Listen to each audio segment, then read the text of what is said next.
안녕하세요, 여러분. 오늘은 2023년 1월 9일 올해가 시작된 지도 일주일이 넘었는데 첫 방송입니다. 올해 첫 방송. 그동안 게을렀던 거를 반성하면서 좀 더 열심히 유튜브를 하겠습니다. 자, 올해 첫 방송의 제목은 경제 전망이 불안하면 현금에 프리미엄이 붙는다. 현금이 왕이 된다. 이런 얘기인데요. 경제 전망이 불안하죠. 작년에는 불안하지 않았냐. 뭐 불안했다고도 얘기할 수 있지만 사실 경제를 전망하는 사람들이 좀 확신에 차 있었습니다. 황소는 황소대로 확신에 차 있었고 곰은 곰대로 확신에 차 있었고 그래서 주가도 급등락을 했죠. 이 둘이 싸움이 붙었는데 확신에 찬 양쪽 캠프가 싸움을 한 거예요. 그런데 올해는 누군가가 올해 경제는 이겁니다 라고 아주 강한 목소리를 내면 사람들의 관심을 그만큼 못 받을 것 같아요. 그 정도로 확신하기 어려운 상황으로 들어간 것 같습니다. 그래서 이런 상황일 때 현금에 프리미엄이 붙는다라는 사례를 연초부터 아주 잘 보여준 블랙스톤 얘기를 해볼까 합니다. 자, 작년 12월에 블랙스톤의 핵심 부동산 펀드인 브리트의 자산이 감소했어요. 아시다시피 블랙스톤은 세계 최대 사모펀드사입니다. 운용자산만 1조 달러에 육박하죠. 그런데 이 블랙스톤 산하에 세계 최대의 부동산 펀드가 있습니다. 블랙스톤의 리츠다, 그래서 브리트라고 부르는데 여기에서 순유출 사태가 발생했습니다. 그러니까 펀드 가입하는 금액보다 환매하는 금액이 더 많았다 이런 얘기죠. 그래서 지난 12월에 블랙스톤이 어떻게 했느냐, 환매를 전격 중단시켰습니다. 중단시키고 보니까 좀 불안한 거예요. 밖에서 불안해하니까요. 그래서 정책을 바꿔서 이번에는 환매를 제한하기로 했습니다. 자, 무슨 얘기냐? 한 분기에 펀드 총 자산의 5% 이상은 환매를 못하게 하겠다. 그러니까 5%까지만 환매를 허용한다. 이런 얘기가 되겠죠. 뭐 어쨌거나 뭐 환매 중단할 때나 환매를 제한했을 때나 이 뱅크런 가능성, 이러다가 뱅크런이 일어나는 거 아니야? 라는 불안감이 있었습니다. 밖에 있는 사람들로서는 글로벌 금융위기 때의 기억이 소환되죠. 그래서 불안감이 고조됐고요.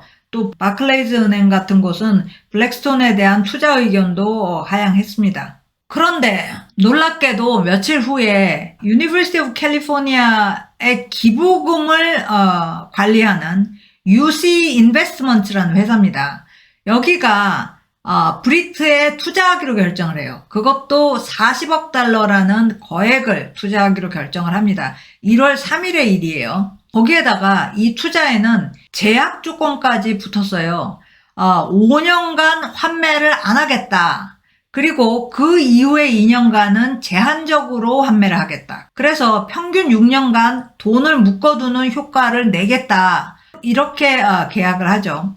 이 계약이 사실은 굉장히 큰 겁니다. 왜냐하면 브리트가 운용 수수료가 있는 리츠예요. 연 1.25% 수수료를 받고요. 그리고 수익이 생기면 수익의 12.5%를 또 수수료로 떼갑니다. 그러니까 수수료가 상당히 높은 편이죠. 그렇다면 UC 인베스트먼트는 블랙스톤한테 반대급부로 뭐를 받느냐? 당연히 받아야죠. 자, 수수료를 빼고도 연 11.25% 최소 수익을 받기로 합니다. 그리고 혹시나 이 수익률에 도달 못할 때를 대비해서 블랙스톤은 최대 10억 달러 보상을 계약에 명시를 했습니다. 이것도 대단하죠. 이 계약 내용을 보면 워렌 버핏이 기억이 나요. 워렌 버핏이 2008년 글로벌 금융위기가 최고조에 달했을 때 골드만삭스에 투자하기로 결정을 합니다. 연 10% 배당금을 받고 투자를 하고 거기에다가 할인된 가격으로 주식을 매입할 수 있는 권리도 보장을 받습니다. 그러면서 50억 달러를 투자했죠. 그래서 워렌 버핏과 비슷한 투자를 UC 인베스트먼트가 했다. 그런 얘기가 나왔죠. 워렌 버핏은 종종 이런 투자를 해요. 기회만 있으면. 그래서 고리대금업자다 이런 얘기도 듣는데 작년에도 워렌 버핏이 옥시덴탈에 투자를 이런 식으로 했죠. 연 배당금 8%를 받고 투자를 했습니다. 고리대금업자다라는 비난을 또 한 번 받았죠. 근데 그때만 해도 미국 금리가 2%대였기 때문에 8% 배당금이라는 거는 도둑놈 같은 이런 느낌이었는데, 그런데 지금은 기준금리만 해도 최고 4.5%로 올랐기 때문에 그때의 딜은 오히려 옥시덴탈한테 유리한 게 아니었나 이렇게 생각도 되네요. 자, 브리트라는 펀드를 보면 작년 11월에 하락을 했습니다. 여기 보이는데요. 요게 작년 11월입니다. 그런데 이때 하락을 하긴 했지만 공모펀드, 여기는 사모펀드인 부동산 펀드고요. 여기는 공모펀드를 보면은 공모펀드 수익은 훨씬 더 줄었습니다. 그래서 이 갭이 점점 벌어지고 있죠. 자, 브리트는 2017년에 출범을 해서요. 현재 누적 이익률이 100%가 넘습니다. 11월에 하락을 했지만 브리트 같은 경우는 선벨트 프로퍼티스라는 우량 부동산을 가지고 있는 회사를 중심으로 투자를 하기 때문에 수익률도 높고 튼튼합니다. 그렇지만 경기 침체가 오면은 뭐 어쩔 수 없이 렌트에 타격을 받을 거라서 이 수익률은 더 내려갈 가능성이 있습니다. 그렇다고 뱅크런이 올 것이냐? 펀드런 가능성이죠. 거의 없습니다. 일단 분기별 환매 제한이 있고요. 그리고 200억 달러 이상의 자산을 가지고 있는데 이게 현금도 많이 갖고 있고 또 환금성이 높은 부동산들입니다. 그래서 큰 문제 없다. 거기에 유시 인베스트먼트에 40억 달러가 유입이 된 거죠. 그런데 작년 12월의 문제가 여전히 있습니다. 환매를 원하는 투자자가 너무 많다는 거죠.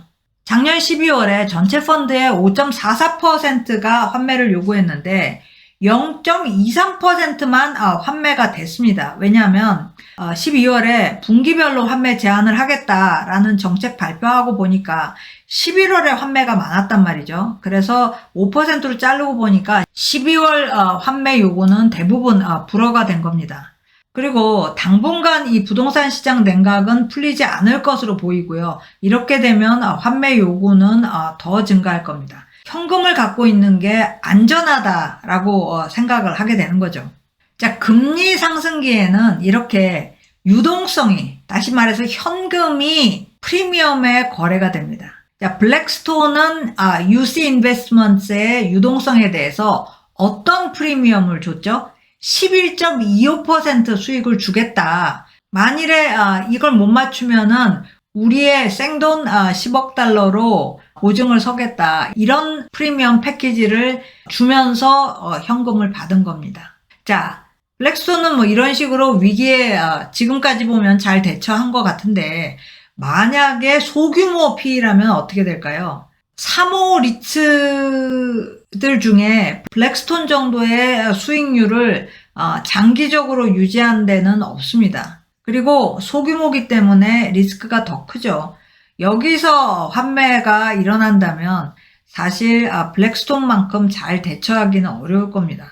어떻게 보면은 아주 튼튼해 보이는 제방에 작은 균열이 생기기 시작해서 결국은 큰 문제가 될 가능성이 올해는 여기저기에 잠복해 있는 것 같습니다. 그래서 개인이건 기관이건 현금을 가지고 있으면 물론 현금을 그대로 장롱 안에 넣어두면은 인플레 때문에 가치가 줄어들 테니까 어떤 식으로건 안전한 은행에 인플레를 상쇄할 수 있을 정도의 이자를 받고 예치해 두는 것을 택할 거고요. 그 정도까지의 이자는 못 받는다 하더라도 안전한 곳을 선호할 것 같습니다.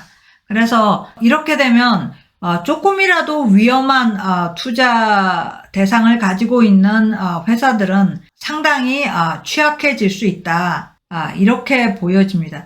올 한 해 이런 생각을 가지고 투자에도 임하고, 투자를 안 하는 사람들도 이런 큰 틀 안에서 사고를 해보는 게 맞지 않나, 이런 생각이 듭니다. 자, 오늘 스캔 여기까지입니다. 고맙습니다.